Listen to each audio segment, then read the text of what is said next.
Ladies and gentlemen, welcome to yet another episode of the 𝗧𝗵𝗶 Show. Today we talk about marketing as a subject, where we go through a journey from a traditional roots to digital Kaizen as we know it today.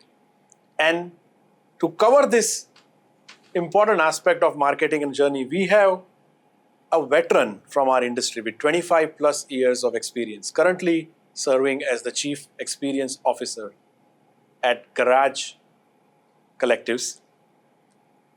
Ankoor Dasguupta has pioneered and transformed and led a significant role in the way we look at marketing, and we'll be learning from his perspectives. A brand storyteller, a champion marketer. Ladies and gentlemen, let's welcome him on our show. Ankoor, welcome to the show. Thank you so much. It's my privilege and pleasure. The pleasure is all mine, Ankoor. Thank you so much for being here. Ankoor, let's start by knowing your roots. We want to know more about you, how it all started, how the journey began, and from where you were to where you are, and the significant contributions that you made to the industry during this journey. Can you tell us more about you, please? Absolutely. Now, I want to make a confession. I did not pass my maths exam in class 12th. And very few people know this, including some of my very close childhood friends, and that's all. And then I've had parents who were, always very forceful of me competing with the best of the best. And in a way it was good, but I always felt that, this was not, I always wanted a direction which I was still finding. And that particular year, when I flunked in maths in class 12th, CBSE rolled out for the first time that you have a compartment exam. The second compartment, basically. The first compartment, again, I flunked. That's, again, another confession. So the first time CBSE rolled out, I think, I don't remember the year that time, that you can give a second compartment.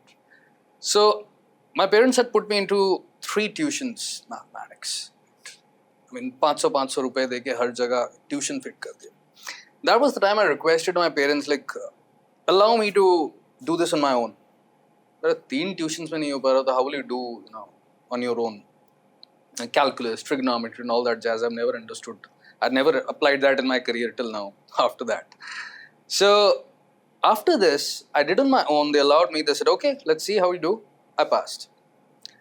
So that was perhaps the first time I realized that when you put your mind into something, understanding, it is very much possible to get the basics of it right. It is very important to get the basics of a certain thing very right. Why? If it's maths, you must need to know what is the unitary method.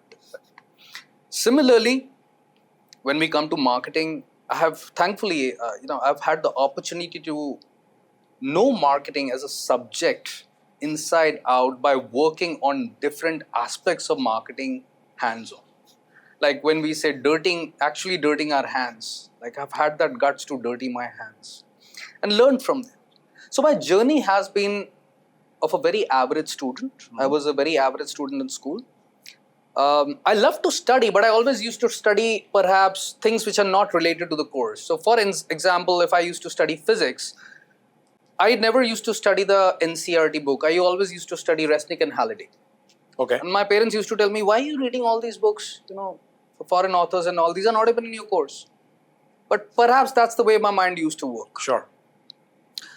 And after that, gradually moving forward, since I'm a percussionist, I play the tabla. I've been learning tabla since I was around 6 years old. My first job was in my school, my alma mater, as a tabla teacher. So when I was going through this phase of what to do after class 12, there is this phase where you have this gap. My dad told me, you go and meet your principal and say that you want to become a teacher out there, and if she can give you some job. Money doesn't matter, of course, right, in those years.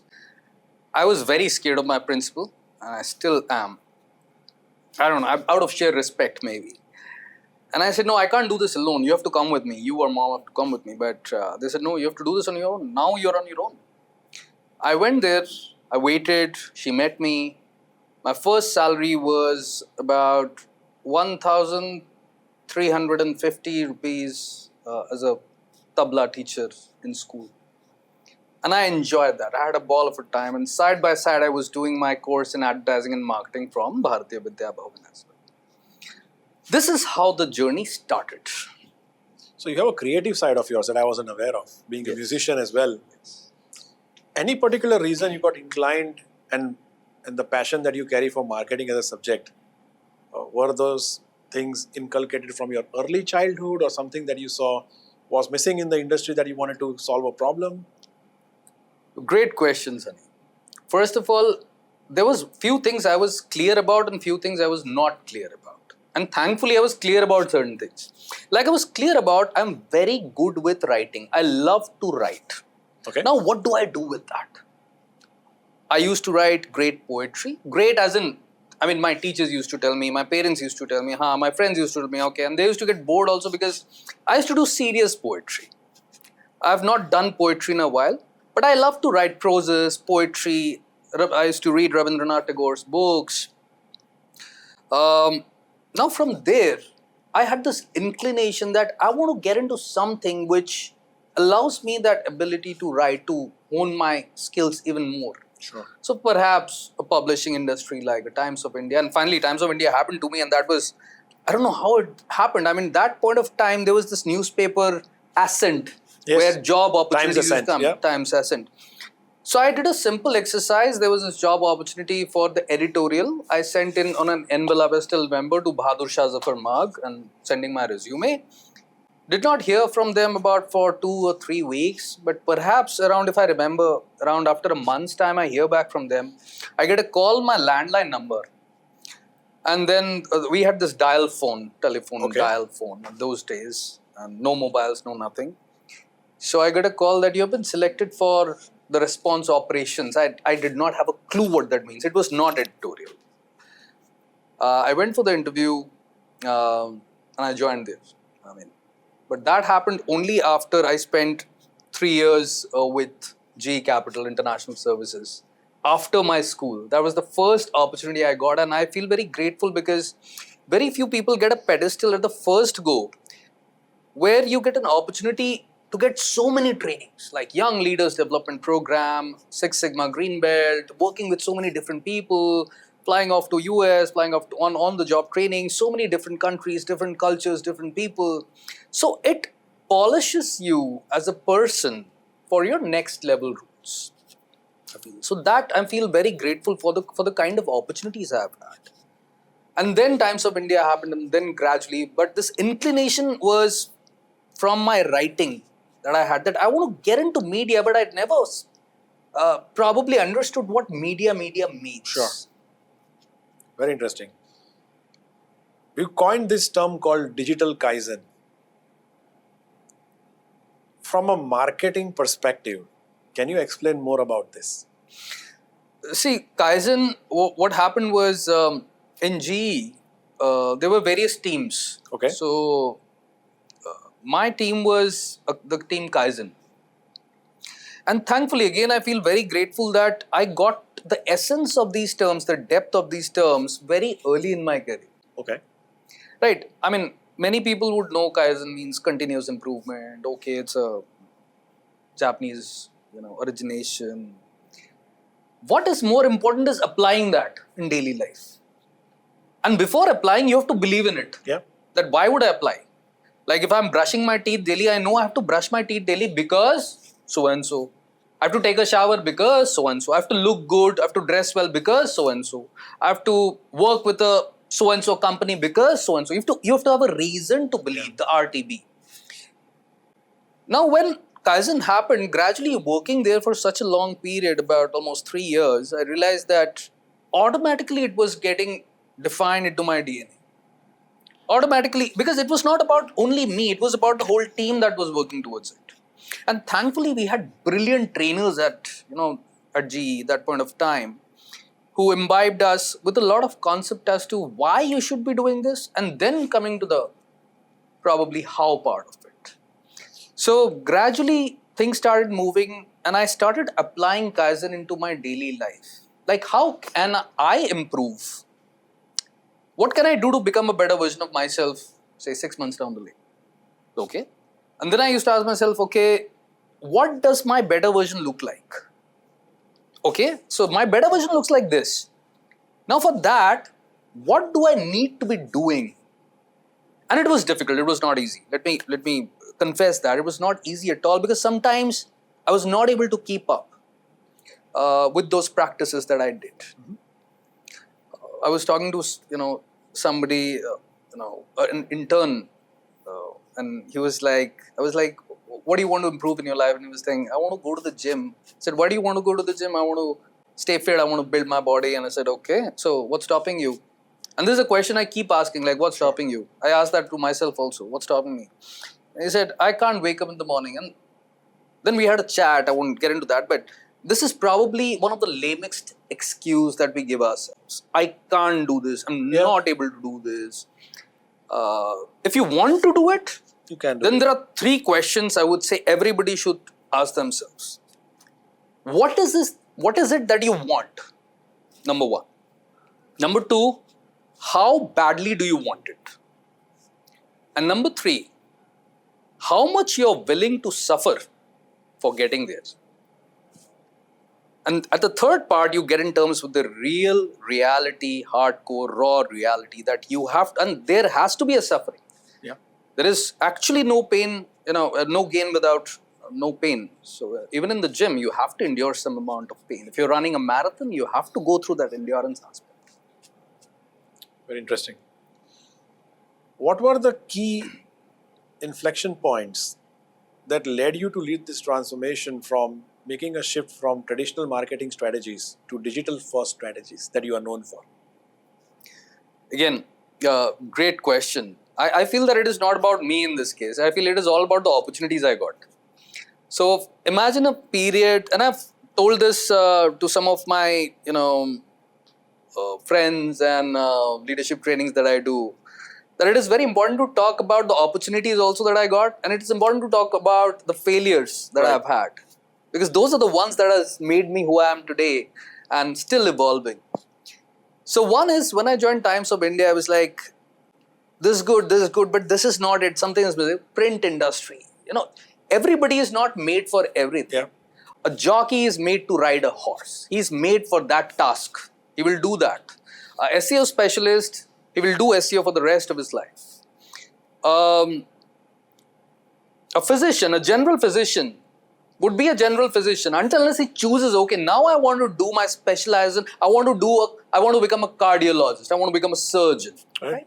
Nothing is wrong or right. Nothing is good or bad. But it is the art of choosing. And this reminds me of the book that I love to read again and again by Dr. Sheena Iyengar, The Art of Choosing. It's one of the amazing books I recommend to people to read.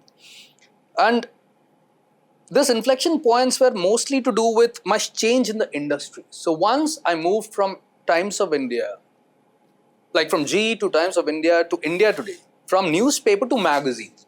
Right. Substantial time there, about 3 years or so. And then I get a call from Yahoo. And I've quoted this a lot of times because this is one of the most game-changing things that have happened with me. One of the worst interviews I considered in my whole life was at Yahoo. None of the questions I answered correctly. And the best part was, perhaps I think that I said what I felt, no. So for instance, okay, tell me, Ankur, what is a CPM? I said, I don't know. Okay, tell me, Ankur, what is a CPC? I don't know. What is an impression? I don't know. What is a click? I don't know. And at that point I knew, okay, ho gaya mera. It's done. Did they offer you the job? Yeah, they did. Because after that they asked me some very deep questions about myself, which I was very good with. I answered from the heart. They were perhaps looking for somebody genuine who is not as skilled but can learn the skills. Until date, I also look for such people. So I got the job, and that was a game-changing moment, perhaps one of the most difficult journeys I've had from moving from a fax environment driven by fax machines. Like, hey, RO has come, release order has come, people shouting and getting happy, and from that industry to an industry where it's completely paperless.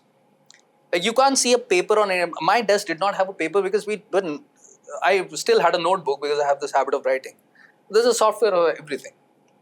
Now from that environment, a sudden shift within a month's time to Yahoo, right? And it was a high demanding job. Again, got to learn extremely well from my duration at Yahoo. Got to work with a lot of different people who think digital. And I was not able to cope up at least the initial 6-7 months. And the first initial 6-7 months, I felt, this is not happening. This is not happening. This is not. And that's perhaps one of the things I don't recommend people to do. Never think on the lines, this is not happening. Always take from that moment the difficult situation and try your best. Have the grit to survive that. Because ultimately, if you sail through, there is a tunnel at the end of the light. And I saw that tunnel. And I saw that end of the light also when I got the Gladiator Award. It's an APAC level award at Yahoo. Happens once in a quarter. 50,000 rupees cash. And there's an award that happens. When I was selected and I won the award, I realized that I did do a few things right. I sailed through. So this was a very big inflection point in my life. And then the inflection point started happening when there were certain transitions, when I put myself into certain situations which were difficult. Right. So I've always been one of those people who always used to raise my hand wherever nobody else used to raise. Who will do this? I will do this. And I faced this, my boss is telling me, but you don't know anything about this. How will you do this? I said, no, I don't know, but I'll do this. Do you need any help? I said, if I need help, I'll ask for it, but I'll do this. Yeah. That conviction, I think, came from the fact that in GE we were taught under-commit and over-deliver. Yeah. And always go for it. The spirit of going for it. Go for it and then see what it happens. Unless it's absolutely an explode zone. Now, if somebody tells me, Ankoor, can you venture into a zone of science, can you become a scientist or can you study genomics? I would say, no, of course not. That's not my... But yeah, certain situations in life, can you do this? Can you make this happen? I always took that chance. Sometimes I failed. Sometimes I came out with flying colors. And I feel happy that I took those chances. So these were multiple inflection points that happened when I said, okay, programmatic advertising, can you lead a team? I said, I have no clue about programmatic advertising, how a DSP works, how an ad exchange works. But I learned as much as I could. Can you do events? When we launched AdTech, iMedia Summits in India, I was a part of the core team. All I remember was I was handed over a half-filled Excel sheet. We have to do an international IP event at Tech, which happens in 11 or 12 maybe cities globally in India. It still happens here. From that half-filled Excel sheet to becoming a champion of client servicing, customer delight, understanding production, did it all. And I feel so happy about it because I put myself into those difficult situations time and again. There was no easy way out. But this one thing I understood much earlier in my life, that if I got to see myself at a certain place, maybe that place is like a little bit hazy, but I can still see it at times. Then I got to go through this. So Ankoor, what are the common challenges brands are facing as they try to move from traditional way of doing things in terms of marketing to digital way? What are the challenges and what are the mistakes that these brands do?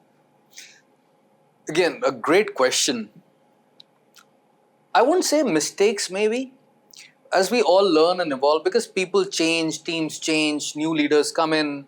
And I see there is a deep-rooted thing behind this. The leadership and the pedigree that we have seen like 20 years back, 25 years back, the culture that was there at that point of time, a lot of things have changed. Habits have changed, upbringing has changed. The way lifestyles have changed, consumption patterns have changed. So people who are marketers also, they are audiences as well. Right. Be it at brand side, be it at agency side. I've worked on the agency side as well. So I have realized it has got to do a lot deeper than the regular, if you ask a question, like if it's, mistakes or I would say learnings. What I see, my observation is, if I'm a brand, I observe that today the teams are not probably able to gauge at times the annual operating plan, the timeline at which it needs to start with respect to the research work. Because brands also, even if they have a partner, agency partner or not, they need to do their own homework as well. And there are brands which do that impeccably. But where brands could evolve better, certain brands, is taking certain calls slightly faster than waiting for a longer period of time. So I'll correlate this example to when I coach leaders, is that overthinking is a big, probably a flaw in ourselves. We think too much about a particular thing. Okay, let's do, Sunny, let's do another brainstorming session. Okay, ठीक है, let's do another brainstorming session tomorrow. Okay, what was the outcome? Okay, ये हुआ अब तक नहीं, back to square one. So these things continue. I've seen a lot of times, which enable a decision to get late. Be it running a campaign, be it taking a particular decision, be it understanding the audience. A lot of times, the second point is, a lot of time is spent on understanding who our audience is. Look, if I spend 1 day, 2 day, 3 day, a month understanding my audience, it is not that my audience is same on day 1 and probably on day 15. It is continuously evolving. Correct. It's just that we are not able to see that micro nuances. अभी आप Covid के पहले जो था, Covid के बाद audience consumption patterns change हो गए. अभी 15 साल पहले जो मैं था, अगर वो 20 साल पहले जो, if I was who I am, if I had the same habits or same beliefs or same, things that I think of, I wouldn't have stayed relevant. Yeah. 15 years back, I never used to study anything. I never used to do research properly. But today, I have to keep pace with today's generation, learn more, listen more, rather than talk. So where we are also maybe having an improvement area as brands is, one is research, one is maybe overthinking too much on a particular topic, and which delays a lot of decisions, and suddenly you realize that, oh, I've got to do this campaign, oh, let's do it, we have 3 days, can you present something? Now, how will you expect an agency partner, being a brand, to bring something really impeccably sexy to the table within 3 days? It's possible, maybe.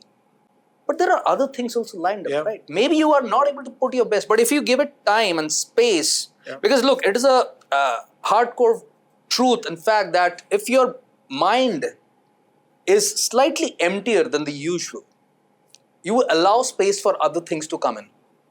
If your mind is completely packed with day-to-day, like 9 to 9, 12 hours, 13 hours, you're working, when and where will you innovate? When? I'm asking this to my audience, like, when will you actually innovate? You think, okay, we use these terms at the blink of an eye. Can you show me something innovative? Right? By tomorrow, 12 noon, come up with something innovative. Right? If I got to do something innovative, the thing is, I need to take some time off, think, sit, maybe talk to a few people, work as a team. That space and time is not there. That is where perhaps everybody is going wrong. Not only brands and agencies, everybody is going wrong. Because we are constantly doing something, and sometimes, let's do with this, let's do with that. And maybe not taking the decisions which are absolutely, let's say, innovative, where we really want it. But again, it does not mean that every decision you need to, you get time to think and take it. Sometimes you take the decision which you think at the moment is absolutely right, and you go ahead with that. In leadership also, I go a lot with my gut feel as to, and my gut feel comes from my years of experience. But okay, in this situation, and I put some logic into it and math into it, and then I feel, in this situation, I should be doing this, or we should be doing this. So yes, more to do with improvement areas in terms of the way we think and approach and talk to people. And the other point is thinking of people as brand custodians or stakeholders. If you're working with multiple people, right? A brand works with multiple partners. Yeah. Now we tell, oh, this is a vendor, this is a agency, this, that. We put names to it. I love calling myself as a brand custodian. If I'm working with your brand or for your brand, I'm equally invested in your brand.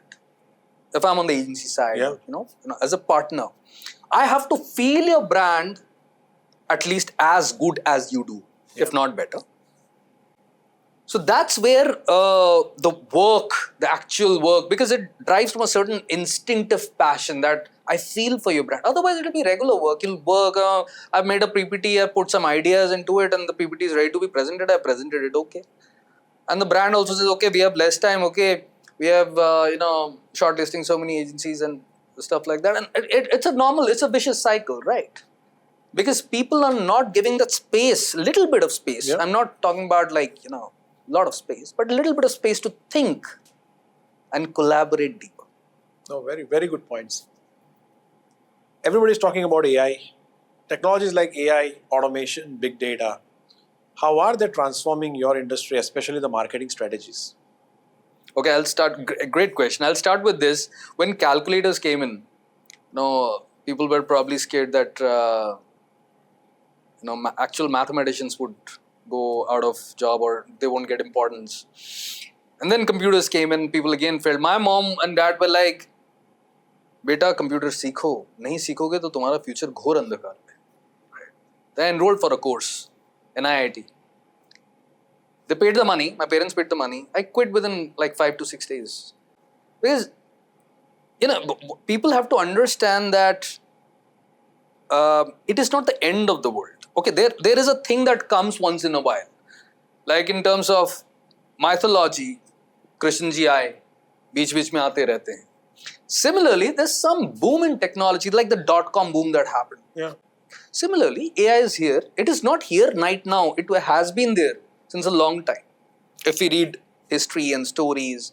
But yeah, people are now more aware about it because of Instagram, social media, and people are reading more about it. People are using those free tools and probably getting subscription to tools that, we use some certain tools as well. And these are really helpful. Now the thing is, how consciously and judicially do we use it? And that exactly means that, for instance, I have my mobile, right? It is a gadget in my hand for me to use. Yeah. Now it's entirely up to me. How much do I use it? When do I use it? How do I use it? Now with like Spider-Man says, that with great power comes great responsibility. I have put some guidelines for myself on a mobile, and I'm sharing this with my audience so that, certain habits. I have turned off notifications from most of my apps, barring 2 or 3 apps, right, which are absolutely essential, like LinkedIn, Professional, and every other app, even Twitter is off. I don't take notifications. Most of my groups on WhatsApp are muted until unless I know that there's a group I really need to be on. And I have a cut-off time of checking messages. Because I've realized that no one will die if you don't read a message for 5 minutes. Earlier, what used to happen, that you used to send an email on a desktop, wait for the next day for somebody to reply. If you're sending a mail after 6 or before leaving from work, that the reply may come the next day. Right now, okay, Sunny, I've sent you a mail. Now I'll text you on WhatsApp. Sunny, I've sent you a mail. Please look into it. Then I'll probably Slack you. On Slack also, if I have a group, that I will bombard you from all directions and make you choke. Yeah. That is what is happening today. Now, with respect to AI, I have just one point. I'll keep it very crisp. It is a boon in disguise. If we use it judiciously and properly, it saves on time. Nothing wrong with saving on time. But we have to also essentially understand, for instance, say copywriting. People who were actual copywriters and content writers in our times used to actually think. People who used to do research papers. Now people are doing research papers, scholars are doing research papers by just doing a lot of things from AI platforms, which is okay. But is it letting your brain, is it getting your brain better or not? This is a question we need to ask ourselves. This is a simple thing. I'm not commenting on that. So the more we use technology judiciously, the better. Not that every work I'll do with AI and I won't put in effort. I think this aspect is not right, maybe because I still believe that human aspect in everything builds that relation. Today, Sunny, you and I are talking on this. How would it feel if an AI Sunny would do this with me? It's a simple example. That human aspect is so important that it can't replace. And people are talking about this will replace job. yes, up to a certain aspect, yes. And people have suddenly realized, leaders, okay, this task can be done by, I have 50 people for this. This has been done by 3 people. So I will, let go of the remaining. But maybe people need to think that how can the skill sets of the other 30 people, 40 people, can it be utilized in some other way? Or are they absolutely useless? The thing is, going beyond my job description has always been my core. Be it, so for instance, your question on AI, today if I don't learn other platforms of AI, like if it's storyboarding, if it's script writing, if it's creating a jingle, if it's doing anything, a lot is possible. It's building a whole creative in itself, right? Now, if I don't do that, if I don't learn, I won't be relevant. True. So I need to do that. But where do I apply and how much do I apply? It is entirely up to me. Absolutely. If I think, no, from tomorrow, I will only make my life, I will have a toothbrush which does the brushing for me. I will have everything automated in my house.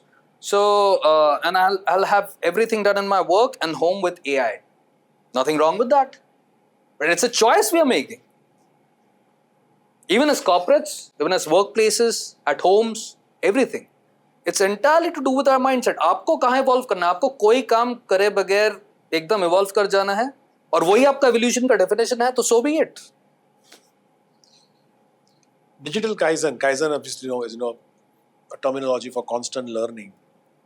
How do you think organizations are adopting to this, and what can they do better so that not only that they're improving every day, but also getting better at their overall marketing strategies? Do you have some examples to cite how you are implementing this for your clients? Almost every day, we are, continuous improvement is more to do with the mindset. Right. So, and thankfully I've worked with multinationals, I've worked with small size companies, I've worked with startups, and different cultures also, India and outside India. So I realized that sometimes we don't say it out loud that, we are doing Kaizen or we believe in this, but people are doing it. In a way that, for example, we were discussing how can we improve customer delight? There are various ways to do it. Should we do an AI agent, agentic AI? Should we do something which is manual? If we got to scale this, then how do we do this? So a little bit of planning is essential. Right. And at the core in marketing and advertising, I feel a lot boils down to who is interacting. At the end of the day, somebody's got to interact with the brand manager. Sure. Now, you can't implement AI in that. True. AI maybe can take the meeting notes. Yeah. Right. But I still believe in taking my own notes when I'm on a call. That interaction, how to improve that interaction is something I feel could be a continuous improvement process. Sure. Where we call the VOC, voice of the customers. Take feedback from the customer on how has the whole experience been from the past 6 months. We have parameters, and I've worked with companies where we have done that.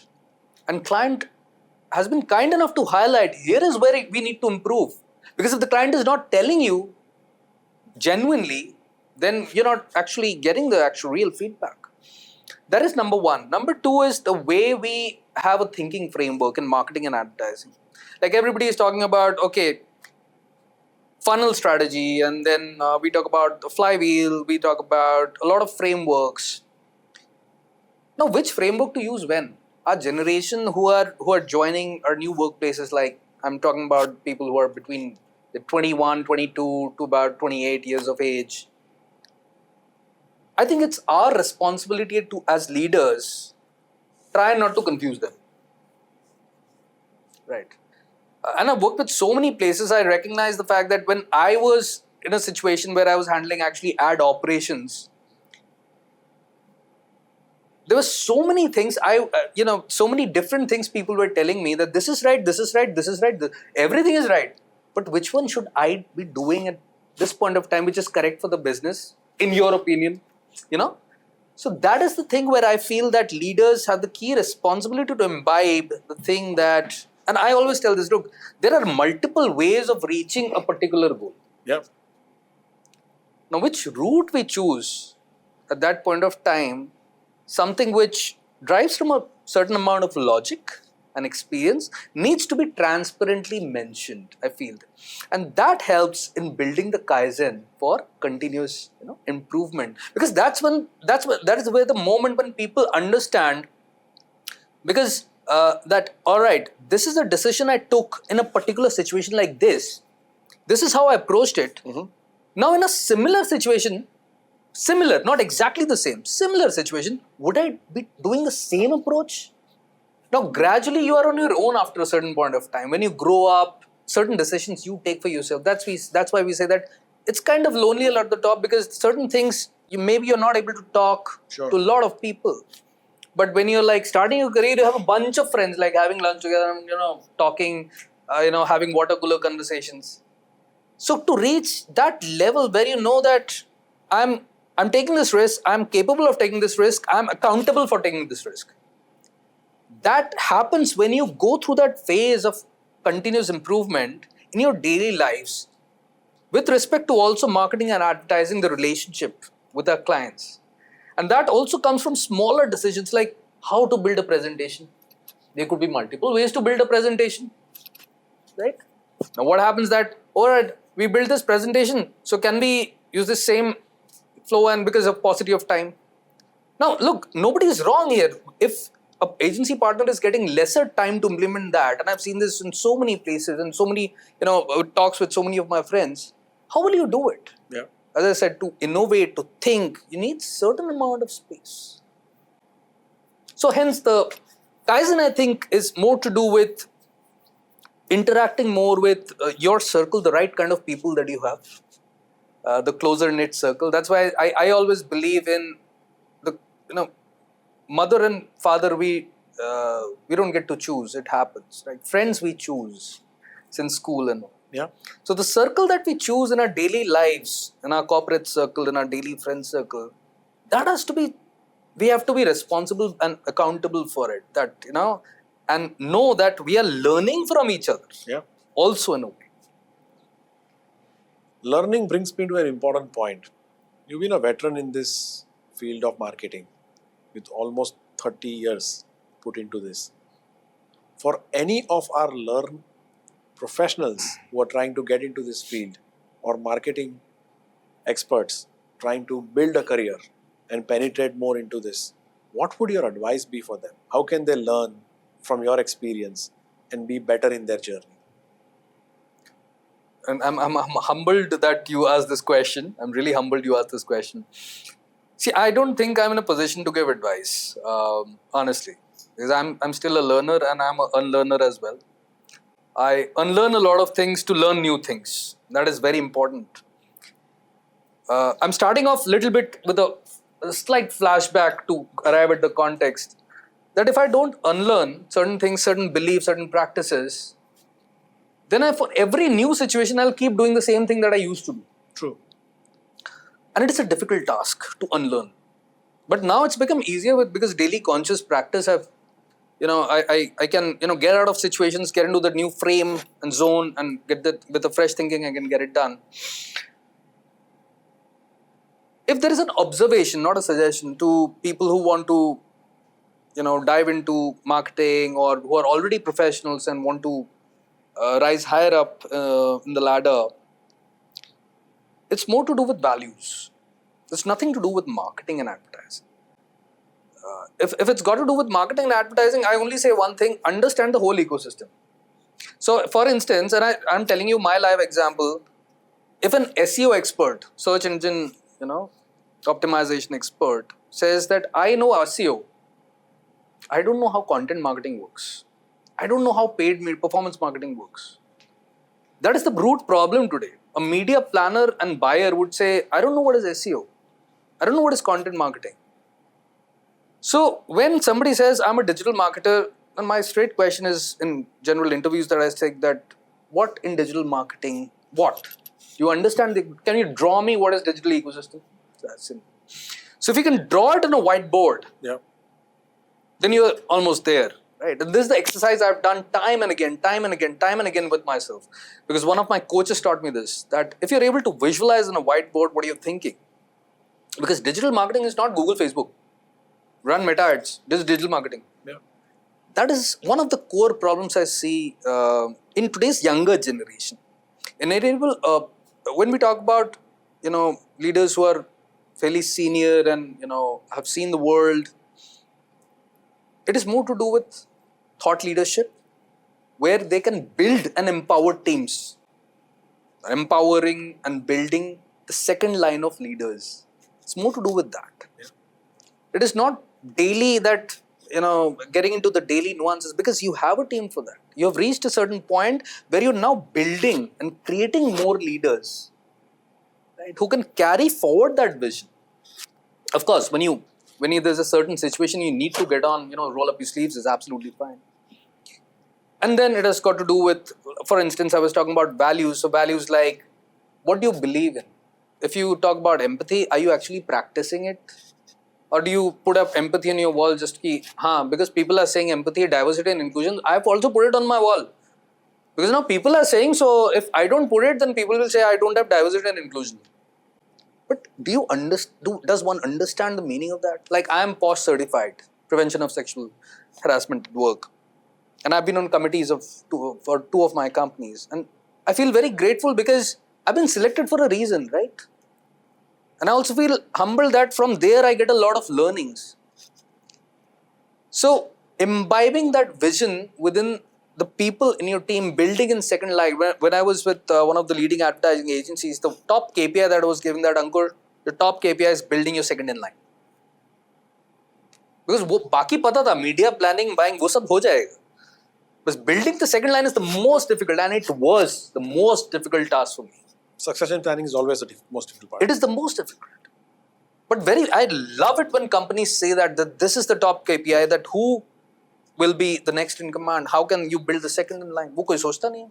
When people leave, people come, people grow. Culture is not a thing कि आज सोचा और कल build हो गया. Culture is a thing that you have to first believe in it and not move from that. True. काफी बार leaders कहते हैं अच्छा ये छोड़ो, वो दिखता है, people can see through you. People working, people can see through you.